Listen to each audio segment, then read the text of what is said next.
This year's our Bodhisattva retreats, the topic is vow and merits. Vow and merits is very important in Buddhism. Since this week I will give the talk, and start from last week I already do some research and some reading about the meaning of vow and merits, and how I'm going to share a little bit with you all is from the original vows and merits come to Chan Buddhism's vow and merit, come to Pure Land Buddhism's or Pure Land schools vow and merits, and come to medicine Buddha practice his vow and merits. Chan Buddhism, Pure Land Buddhism, and medicine Buddha is three major schools from the very origin. Buddhism come to China and spread all the teaching until today. They're still very popular and very active in Buddhist tradition. So three of them, Zen, Pure Land, and Medicine Buddha, have his own very, as a whole sequence, as a practice skill, you can find his identity or his own characters. So I might not cover all share with you, but at least the important point will share with you all. And today I'm going to start from very beginning. When I read the resources, and then from this, it brings out one idea is vow and merit usually not easy to separate.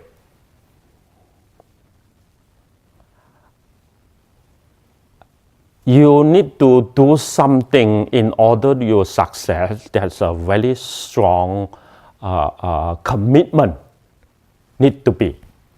If no commitment in something, when that is a condition that make yourself doubt, then you have excuse that have no inner well-being or goodwill. In order you will say, oh, I already commit something, I need to fulfill this. So vow is something that make you success in final goal. So when the Buddha himself sit in the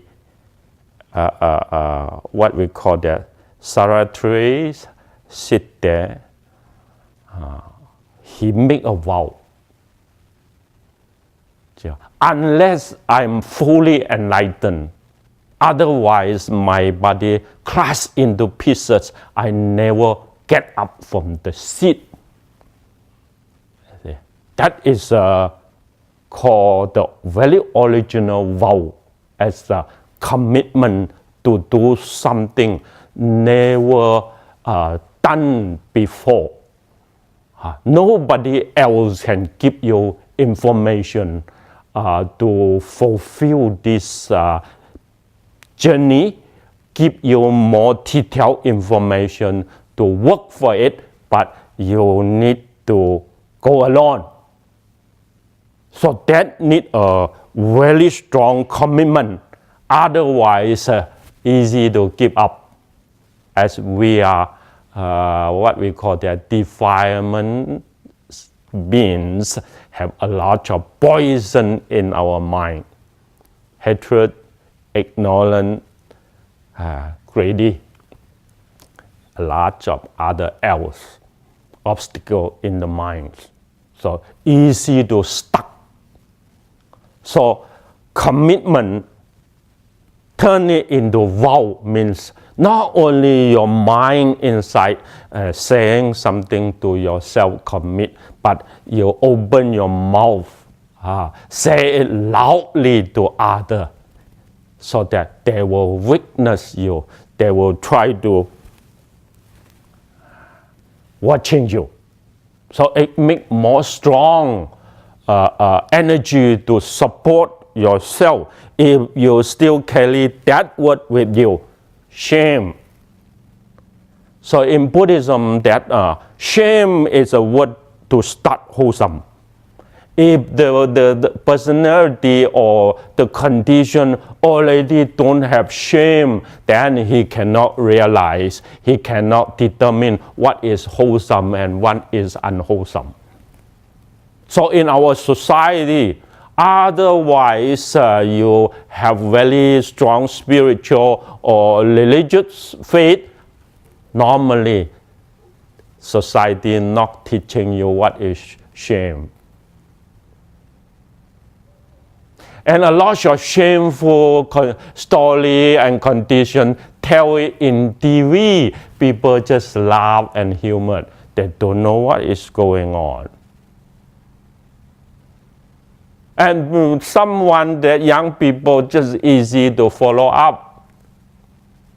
That condition, oh, he is doing that, I can also do that. This is without any other so-called wholesome as a value. Okay? And once that vow become very strong to discover something never found by other, we need to walk it alone until we found this message. The Buddha himself as a very good example. Other that from the time he enlightened, so he opened up his mouth and said, vow is a blessing. Never can what we call that count it. How much blessing is this? Means vow is a good fortune. Vow is a good luck. Without vow, never bring thing good to yourself. So, as someone want to practice, want to follow the wholesome, positive, to make something success, vow become very, very important. So even though they go to evil side, they still use the vow to do bad thing. So cause and effect, vow become an energy to push it. The Buddha said that come to the cessation, testing the experience of cessation, come to that no more pop up at all until it come to balancing the higher supreme state. Vow become the only energy pushing to the end by the mind. So the Anguttara Nikaya in Chinese, he writing down like that. So we need to always remember or mindful to the Buddha in order we can abandon, give up greedy, desire, anger, harm, stopping that condition connected to the five senses contact. Then we can stabilize our mindfulness and have very clear right wisdom to follow straightforward to the path. And because of this habitual pattern already become character, directly tendency is to Nibbana. This is the Anguttara Nikaya saying about why we want to always chant the name of Buddha, remember to the Buddha and mindful to the Buddha. And every place we have a small picture of the Buddha image. And then we don't have it, we have the pagoda on it so that we can see the pagoda. And we have a sutra on it, we can see the sutra. Why we need to become a lot of different condition material to show the mindfulness need to concentrate on in order the vow still have some condition to support.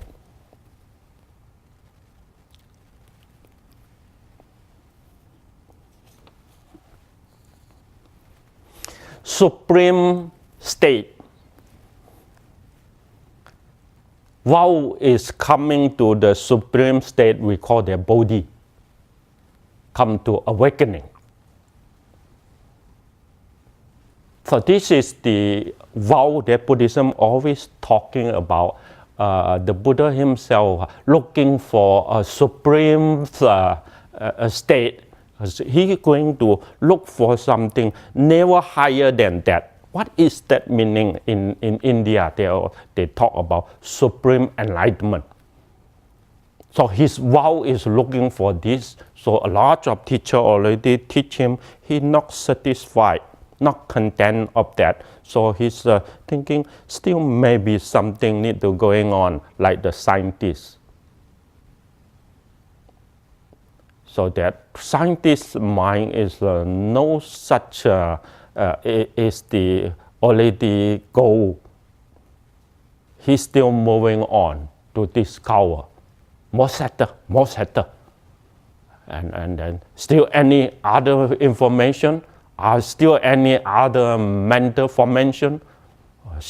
In Buddhism, still other mental fabrication need to break in order that subconscious not be subconscious. When you talk, that is the soul, not be the soul. Still need to break it down in order to make the mind more free to go. So this is supreme enlightenment. Need very strong vow. Otherwise, we will stop on like Buddhism talking about 5 skandha.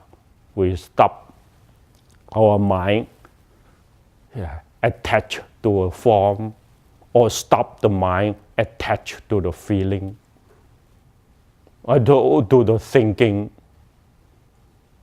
perception, or to the mental formation. A lot of things thinking about that is the thing, a lot of pop up. Or clinging into consciousness, thinking about this permanence. So need to go beyond that is very difficult. So the Buddha after himself have the supreme enlightenment, he realized one thing. As what I always say, this thing is from the placing or from the social saying is welfare. The benefit from welfare. So he transformed himself and got into achievement of supreme enlightenment. So look for the Buddha, his life is a little bit very different from us.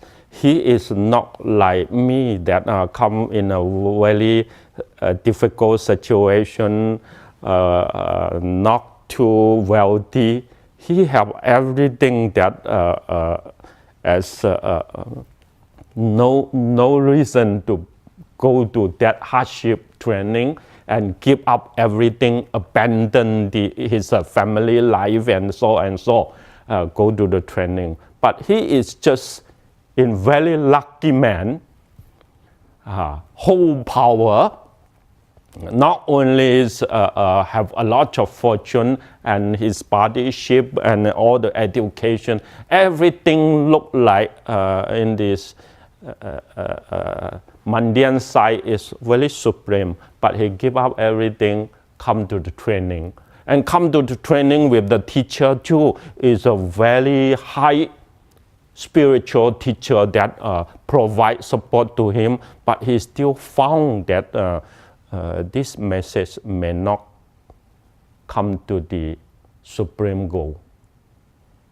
When you see all this with his life, you can know that his mindfulness is very processing good, and concentration is very strong into one subject, and then his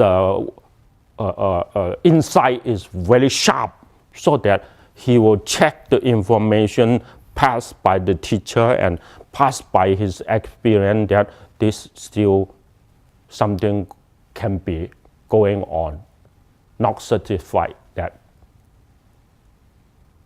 So this is how the life, what I know him.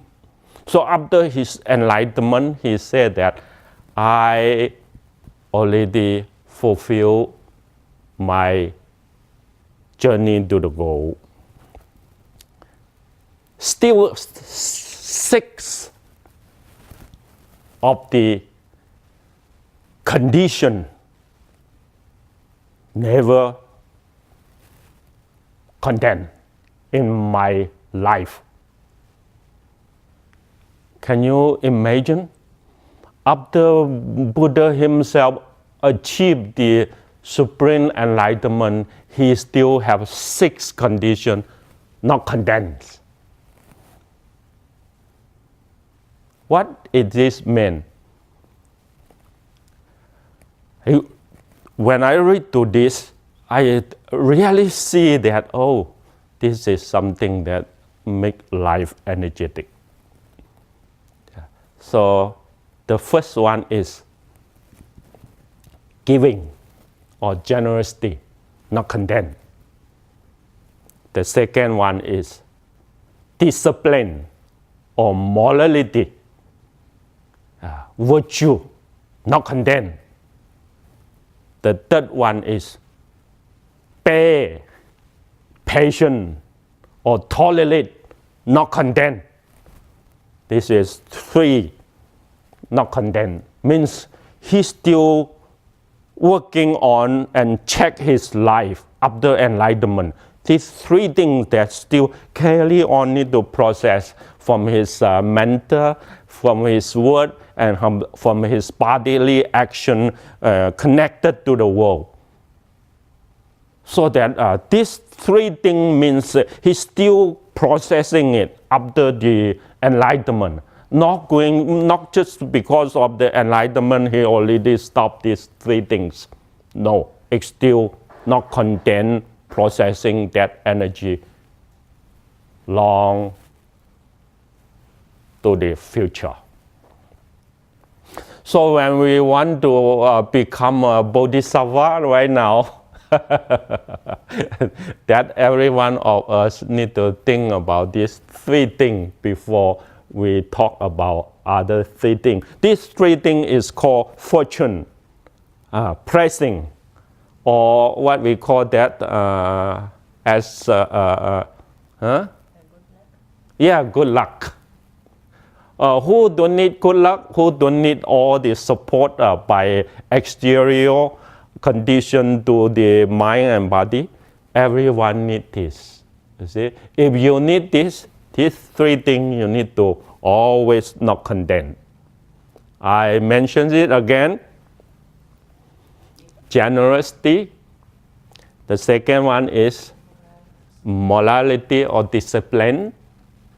The third one is patience, tolerance, tolerant. That is very important. Yeah. So that sometimes my friend leave me. Yeah. Even though it's painful, but I need to become aware of this. In order you learn how to deal with this and that. Yeah. Okay. 3 more things is Dhamma talk, discussion, and go to more detail in the commentary talk. Not condemn.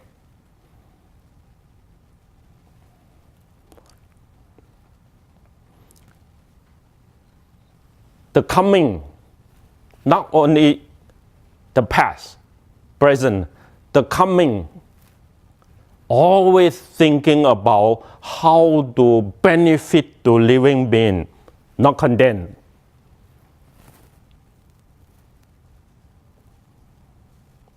The last one is looking for supreme higher path,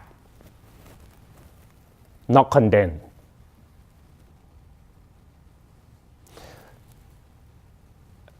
Here is looking for supreme higher path, not condemn. What does that mean? I make an example. When the Buddha himself, with the assembly, so from time to time, he's asking to his disciple or his friend, partner, he's checking me. If you found anything that I am not wholesome, or this is questioning me, let me know, so that I can know about myself, know about the mistake that I can make change. I think this message will show to me very brief personality, very straightforward, that honest and sensual, very serious to the, what we call that spiritual life. As he know that his quality, but he still not from there on already restless or heelless. So he is still diligent on it in order to, even though already come to the goal, but in the goal there, still as the quality that always knowing that is purifying. Only to always check the purifying, then the purified will be always been with him. Yeah, that is called 6 things that are 6 conditions that the Buddha never condemned. Writing down this in the Anguttara Nikaya in the Chinese, so that he have very good connected to the teaching later on. I will go to this teaching. I name it into 3.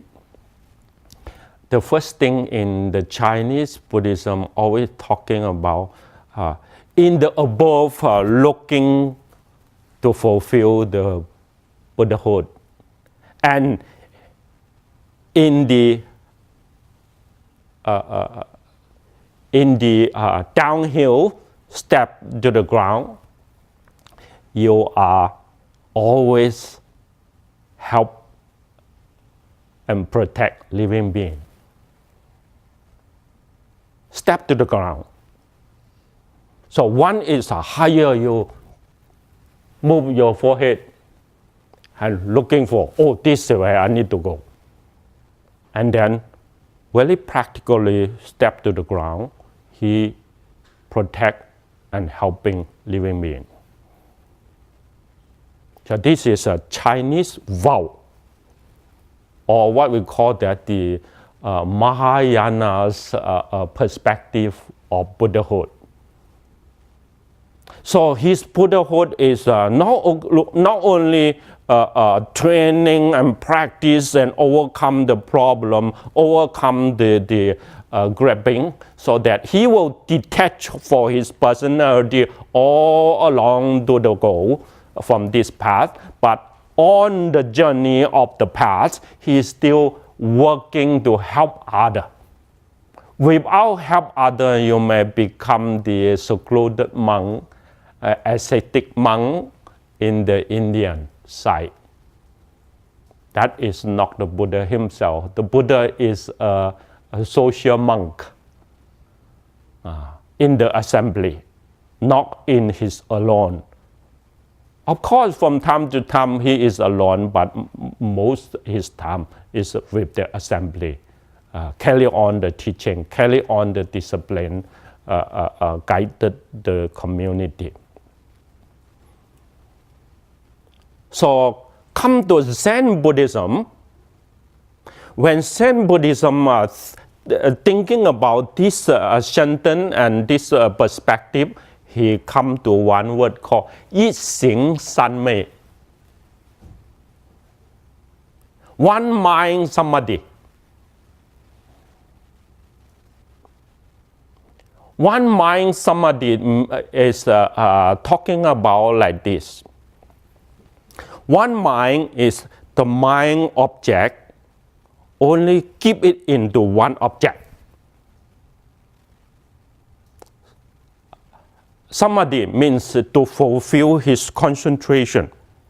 So Zen mind is a little bit about only transform, only transcend mind, no context processing mind. Means his mind is unmoving. Unmoving mind. What is unmoving mind means? I can analyze a little bit and share with you all. The Zen mind is not in the organ contact. His mind means his mindfulness always checking inside his own mind, purifying, not in any sign attachment, not in any object attachment. In order, the mind is not shaking and moving by the six senses touching. The whole life is processing like that. This is called one mind samadhi. The original Zen mind is like that. So his, when the old master asking or questioning by someone, he said, I carry my dead body. This body is that he is alive, but his mind is only carry this like someone. Can you know what is the saying? Say that he is in the dream, but he's still walking around. Do you know what is that? Yes, sleepwalking. Thank you. In Chinese, we have that too. Zen mind is like sleep living. His mind is inside there, hold in the one mind concentration, but daily life he's still involved in doing that. In the doing, not let any sign, not let any object take over his mindfulness, take over his mind process. That is called one mind is the Nibbana mind. Is it easy in our daily life? Or when you see Master Xing, he have the eye, but he never open his eye in the daily. He just keep his mind like that. Half open, so he won't fall down, he won't kick to the wood and stone. He just keep his eyesight like that. So means you try to alert 5 sensory contact, but his mind not going to any processing. Keep his mind very, very close to under control. He master his own mind. So Zen mind vow, call this is a Greek faith, Greek vow, and Greek diligence. They use a Greek. American is the Greek. That Greek. Okay. So Zen Buddhism is a Greek faith, Greek vow, Greek diligence into samadhi.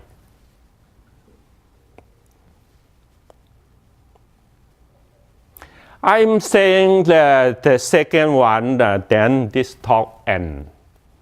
The second one is called Wan San Tong Gui, from the what we call that medicine Buddha and Pure Land Buddha. Wan San Tong Gui, let me translate it, might not too accurate, but I try my best. Wan San means thousands virtue and doing good. Tong Gui means just point to the path, come to the final goal.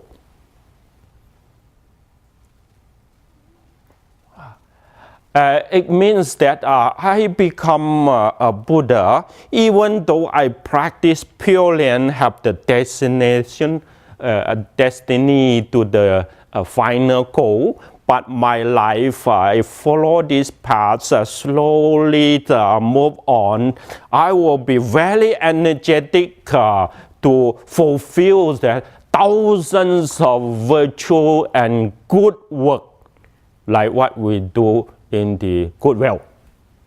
Everything corrected to goodwill. And then in Buddhism, that this practice Pure Land and medicine Buddha, everything that goodwill here over, not going to let it stay to myself, benefit to myself, that kind of one thought of selfish, I need to break it so that thousands of virtue and good fortune offer to others. Give it out to others. From generosity, totally overcome all the attachment. This is called Wan San Tong Gui. Pure Land is stand on this position or platform in order he practice all the training. Tomorrow, I'm going to carry on a little bit about these two schools. And today, I give the more briefly talk connected to the original teaching, come to the way, to Chinese Buddhism. I will stop it here, and thank you for listening. Thank you.